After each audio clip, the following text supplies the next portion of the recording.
천안 시민이 뽑은 올해 10대 뉴스가 선정됐습니다. 성성 호수공원 개방이 1위를 차지했습니다. 아산시가 수영장과 다목적 체육관 등을 갖춘 장제 국민체육센터 건립을 추진 중입니다. 내년 설계 공모를 거쳐 내후년 착공될 예정으로 오는 2025년 하반기 문을 열 전망입니다. 세종시 수요 응답형 버스 두루타가 균형발전 사업 우수 사례로 선정됐습니다.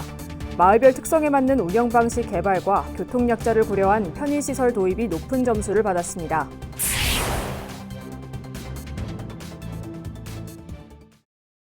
시청자 여러분 안녕하십니까? BTV 뉴스입니다. 올해도 이제 얼마 남지 않았습니다. 연말을 맞아 천안 시민들이 올해 10대 뉴스를 선정했는데요. 과연 어떤 소식들이 뽑혔는지 송용환 기자가 보도합니다.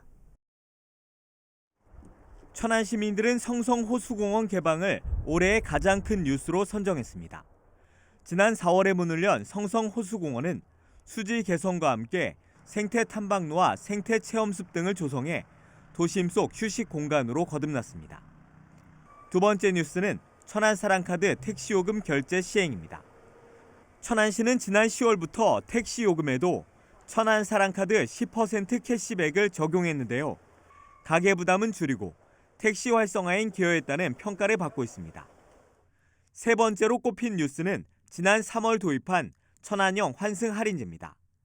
그동안 수도권 전철과 천안 시내버스는 환승 체계가 갖춰지지 않아 민원이 많았습니다.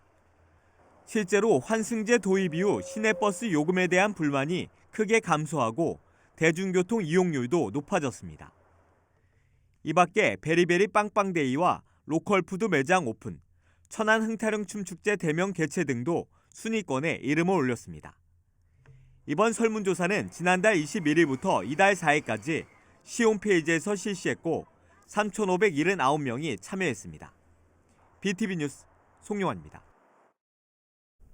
아산시가 배방 신도시 지역 시민들에게 스포츠 참여 기회를 보장하기 위해 장제리 일원의 국민체육센터 건립을 추진하고 있는데요. 부지 확보가 늦어지면서 다소 지연되기는 했지만 오는 2025년 하반기에는 문을 열 전망입니다. 보도에 김장섭 기자입니다. 지난 2020년 9월 정부의 생활 밀착형 국민체육센터 공모에 선정된 아산시. 길이 25m의 6레인의 수영장과 다목적 체육관 등을 갖춘 지하 1층, 지상 2층 규모로 국비 30억 원 포함 모두 139억 원을 투입해 장제리 일원의 국민체육센터 건립을 추진 중입니다. 당초 시는 신도시 중심의 체육센터를 건립할 계획이었지만 당정 택지 개발 계획 시 발생하는 유보지에 건립하기로 변경했고 LH의 수차례 요청 끝에 지난해 말 기부 체납을 통해 부지를 확보했습니다.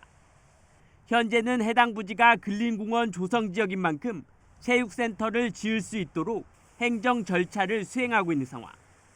시는 부지 확보가 늦어지면서 체육센터 건립이 다소 지연됐다며 내년에 설계 공모를 진행한 뒤 2024년 착공에 들어가겠다고 밝혔습니다. 내년에 이제 그 공공공직 심의에 들어가고 설계 공모 들어가고 이제 이렇게 되어가는 거죠. 근데 후년 정도 착공 가능할 것 같거든요. 이에 따라 장제 국민체육센터는 오는 2025년 하반기 이후에나 문을 열 것으로 보입니다. BTV 뉴스 김장섭입니다. 아산시 참여자치위원회 설치에 관한 조례안이 아산시의회 본회의를 통과했습니다. 반면 민선 8기 첫 조직 개편안을 담은 조례안은 보류되면서 가시밭길을 걷고 있습니다. 보도에 김장섭 기자입니다. 2개월 만에 열린 참여자치위원회 설치에 관한 조례안 심사. 아산시의회 기획행정위원회에서는 여전히 위원회 위원수가 과다하다는 지적이 나왔습니다. 12개 분과로 해가지고 인원이 200명, 처음에는 250명이었다가 저희가 지난번 수정 요청해가지고 200명까지 더 이상 인원 조정할 생각 없으십니까?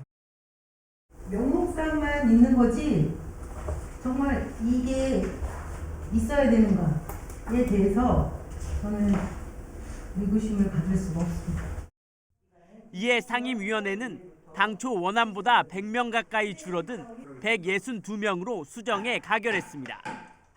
하지만 위원회 위원수가 대폭 줄면서 정책이나 사업 결정 과정에서 시민의 참여를 높인다는 취지를 살릴 수 없다는 의견이 계속 나오자 상임위는 재논의 끝에 분과당 12명에서 17명으로 최대 217명까지 참여할 수 있도록 다시 상향 조정했습니다. 결국 이 수정안은 지난 4일 열린 2차 본회의를 통과했습니다. 참여자치위원회 설치에 관한 조례안이 통과하면서 아산시는 내년 3월까지 위원회 출범을 마칠 계획입니다. 반면 민선 8기 첫 조직 개편안을 담은 조례안은 기획행정위원회에서 논의 끝에 보류됐습니다. 사회적 경제과 명칭 변경 논란 등 조직 개편안에 대해 의견이 분분한 상황. 맹희석 기획행정위원장은 조직 개편의 변화폭이 큰 만큼 의견이 조율되지 않고 있다며 협의를 계속하고 있다고 밝혔습니다. 다만 이번 회기에 처리할 계획이냐는 물음에는 말을 아꼈습니다. 민선 8기 박경기 시장의 1호 안건인 참여자치위 설치에 청신호가 켜진 반면 조직 개편은 안개 속을 헤매고 있습니다. BTV 뉴스 김작섭입니다. 6년 전 세종시는 천마을 노상주차장에 장기주차를 막겠다며 무인 주차기까지 설치해 주차요금을 부과해 왔는데요. 그런데 그 주차면 중 일부가 법에 저촉된다는 해석이 나와 논란이 예상됩니다. 김우순 기자의 보도입니다. 세종시 천마을 한솔동로에 조성된 노상주차장입니다. 인근 상가를 찾는 시민들의 편의를 위해 조성됐습니다. 지난 2016년부터는 주차 회전율을 높인다며 국토교통부 시범사업으로 무인 주차기까지 설치해 주차 요금을 부과해 왔습니다. 그런데 최근 세종시는 이곳 노상주차장 40면 중 8면을 폐지하겠다는 행정예고를 했습니다. 보행자의 안전을 위협한다는 민원 때문입니다. 횡단보도를 이제 통행하는 보행자들의 상호 시야를 방해한다는 어떤 민원이 있어서 현장을 검토한 결과 도로교통법 32조에 따라서 노상주차장 8면을 폐쇄하기로 결정했습니다. 실제 도로교통법 제32조를 보면 횡단보도로부터 10m 이내인 곳에선 정차나 주차를 금지한다고 돼 있습니다. 하지만 이곳 노상주차장의 일부는 횡단보도로부터 불과 1, 2m 떨어진 곳에 주차선이 그어져 있을 뿐만 아니라 이곳 주차면의 경우엔 횡단보도 정지선보다도 더 나아가서 설치되어 있습니다. 엄연한 불법입니다. 애시당초 이곳엔 주차장을 설치하면 안 됐던 겁니다. 또 이것이 사실이라면 행정기관이 불법 주차장을 만들어 6년 동안 주차요금을 받아왔던 셈이 됩니다. 이 사실을 접한 시민들은 어이가 없단 반응입니다. 증서했으니까 당연히 내는 거다라고 생각하고 있었지. 전혀 몰랐었네. 우리 올랐으면 계속 이렇게 해놓고 썼을 거 아니에요. 그냥 시에서 좀 더 빨리 조치를 취해서 했어야 되지 않나 생각이 되네요. 세종시는 당초 현장 조사를 거쳐 16면의 주차면을 없앨 계획이었지만 인근 상인들의 반발에 법에 저촉되는 8면만 폐지하는 것으로 가닥을 잡았고 이달 중 조치를 완료할 계획이라고 밝혔습니다. 그러나 제대로 된 법적 검토 없이 지난 6년 동안 엉터리로 된 노상 무인 주차장을 운영해왔다는 지적은 피하기 어렵게 됐습니다. BTV 뉴스 김우순입니다. 올해로 5번째 맞는 세종시 기업인의 날 행사가 지난 5일 반곡동 BOK 아트센터에서 열렸습니다. 이날 기업 대상의 영예는 지역사회 발전에 기여한 알루미늄 제조기업 동양 AK코리아에 돌아갔으며 성장 가능성이 큰 기업에 주어지는 유망 중소기업에는 리봄 화장품이 선정됐습니다. 세종시는 이들 기업에 중소기업 육성자금 대출금리 우대 혜택과 해외 판로 사업 참가 지원 등의 혜택을 제공할 예정입니다. 세종시에서 운행 중인 수요 응답형 버스 두 루타가 대통령 직속 국가균형발전위원회가 주관한 균형발전 사업 우수 사례 시상식에서 지역 자율개정부문 우수 사례로 선정됐습니다. 이 사업은 마을별 특성에 맞는 새로운 운영 방식 개발과 교통 약자를 고려한 편의시설 도입 등 주민들의 불편함에 귀를 기울이는 적극 행정을 구현했다는 점에서 높은 점수를 받았습니다. 한편 두루타 이용객 수는 2020년 1,698명에서 2021년 24,456명으로 2.4배 증가했으며 두루타 운행 지역도 연기면을 제외한 모든 읍면에서 확대 적용 중입니다. 천안시는 올해 코로나19 등 감염병 확산 방지를 위해 공무원 4명을 역학조사관으로 양성하고 있습니다. 기본교육에 이어 지속교육과 보고서 작성 등 수료 조건을 충족하면 정식으로 역학조사관에 임명됩니다. 시는 공중보건의사에게 맡겼던 역학조사 업무를 시 공무원으로 대체하면 보다 신속한 대응이 가능해질 것으로 기대하고 있습니다. 천안시는 오는 16일까지 내년도 노인 일자리와 사회활동 지원 사업의 참여자를 모집합니다. 참여 자격은 천안시 거주자로 공익형은 만 65세 이상 기초연금 수급자, 사회서비스형과 시장형, 취업알선형은 만 60세 이상이면 신청이 가능합니다. 다만 정부와 지자체가 추진하는 일자리 사업에 2개 이상 참여하고 있는 경우는 참여할 수 없습니다.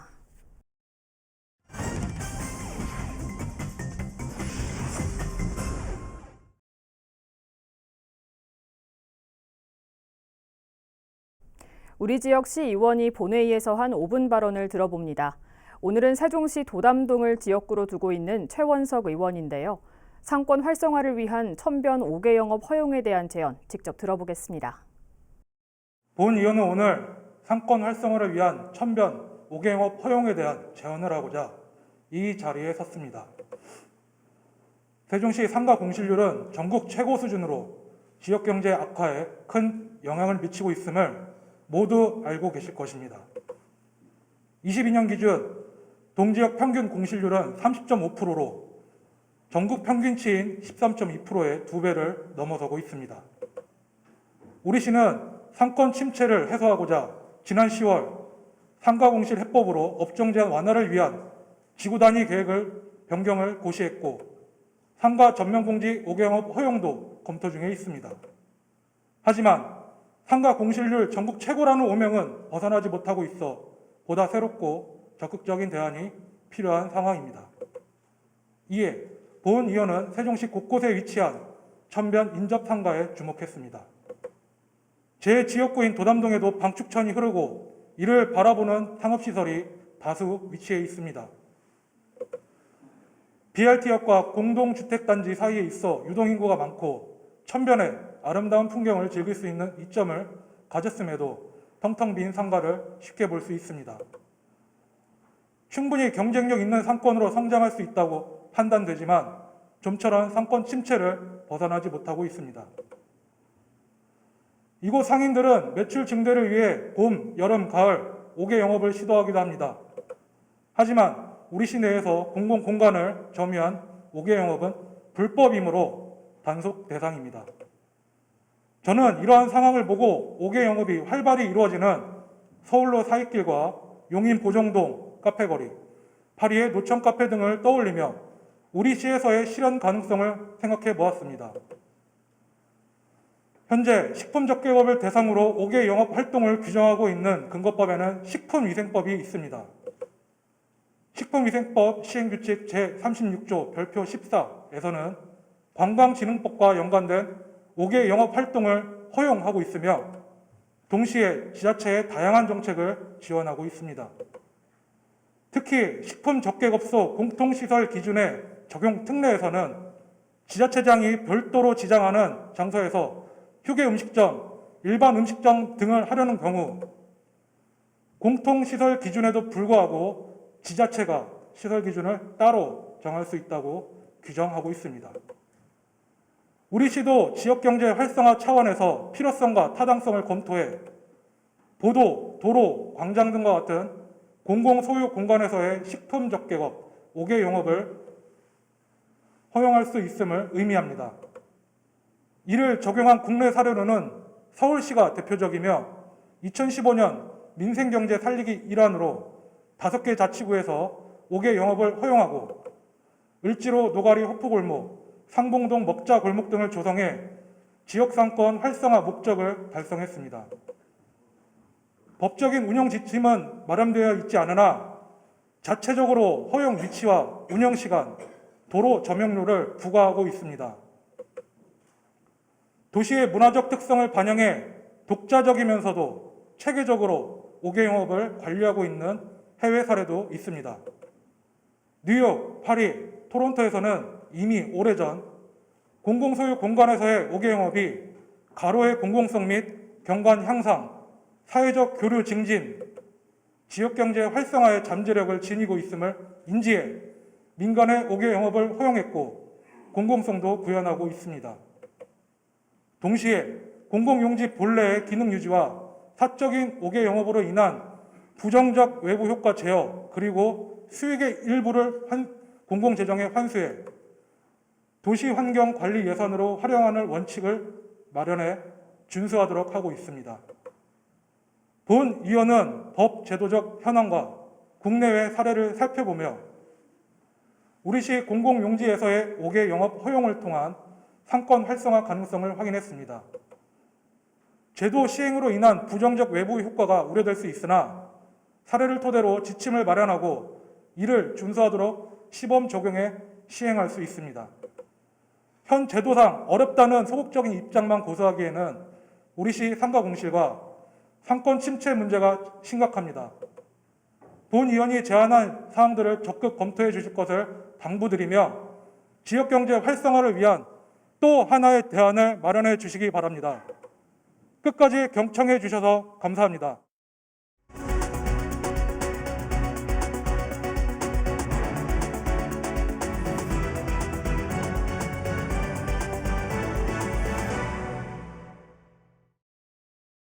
세종시 문화재단이 BRT 작은미술관 개관 5주년을 맞아 온라인 아카이브 전시를 진행합니다. BRT 작은미술관의 지난 5년, 앞으로의 5년이라는 주제로 진행되는 이번 전시는 온라인으로 진행되며 관람은 내년 2월까지 아카이브 누리집을 통해 할 수 있습니다. 이번 전시에서는 지역 작가 10여 명의 작은 미술관을 주제로 한 드로잉 작품 외에 작가 인터뷰를 통한 생생한 경험과 기억도 전합니다.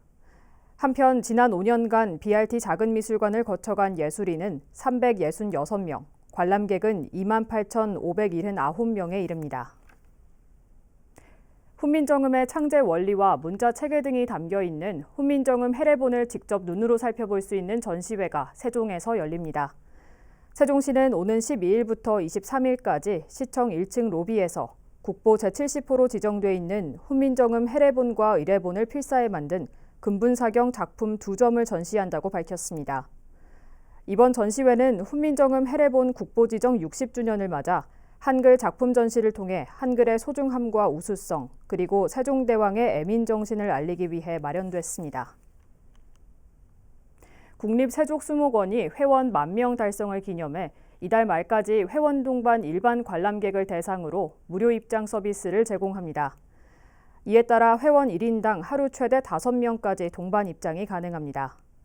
또 이 기간 중 반려식물 문화 확산을 위해 선착순 1,000명에게 일명 핑크퐁 꿈의 정원 씨앗 4가지를 제공하는 이벤트도 실시합니다. 아산시가 서부권역의 지역문화 균형 발전을 위해 추진하고 있는 서부권 공공도서관 조성 사업과 관련해 시민들의 의견을 듣습니다. 설문조사는 서부권 공공도서관의 역할과 공간 구성, 서비스 운영 방향 등으로 진행되며 오는 29일까지 아산 시민이면 누구나 시청 누리집을 통해 참여할 수 있습니다. 한편 아산시 서부권 공공도서관은 신창면 남성리 일원에 오는 2026년 6월 개관을 목표로 추진되고 있습니다. 천안시가 와촌동 성정지구대 앞 와촌교에 양방향 확장형 인도교를 설치했습니다. 천안 역세권 도시재생 뉴딜 사업의 일환으로 보행자 전용 도로가 없어 위험했던 와촌교에 양방향 확장형 인도교가 설치됨에 따라 시민들이 와촌교를 안전하게 건널 수 있게 됐습니다. 또한 시민들이 안전하고 밝은 보행 환경을 누릴 수 있도록 교량 난간에 조명도 설치할 계획입니다. 이어서 우리 지역의 구인구직 정보를 알려드립니다.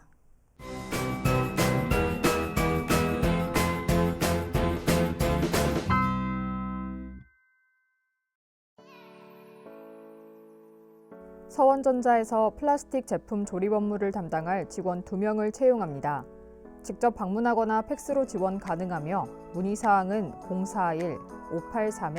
041-583-0325번을 통해 안내받을 수 있습니다.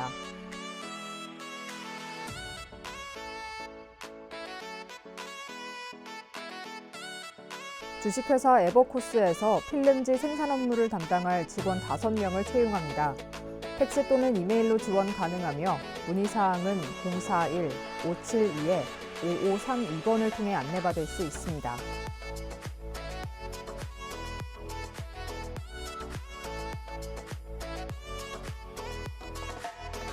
사랑제가복지센터에서 요양보호사 1명을 채용합니다. 직접 방문하거나 이메일로 지원 가능하며 문의사항은 031-674-8840번을 통해 안내받을 수 있습니다.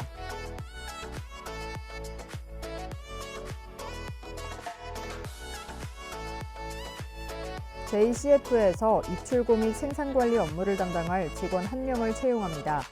팩스 또는 이메일로 지원 가능하며 문의사항은 041-588-1174번을 통해 안내받을 수 있습니다.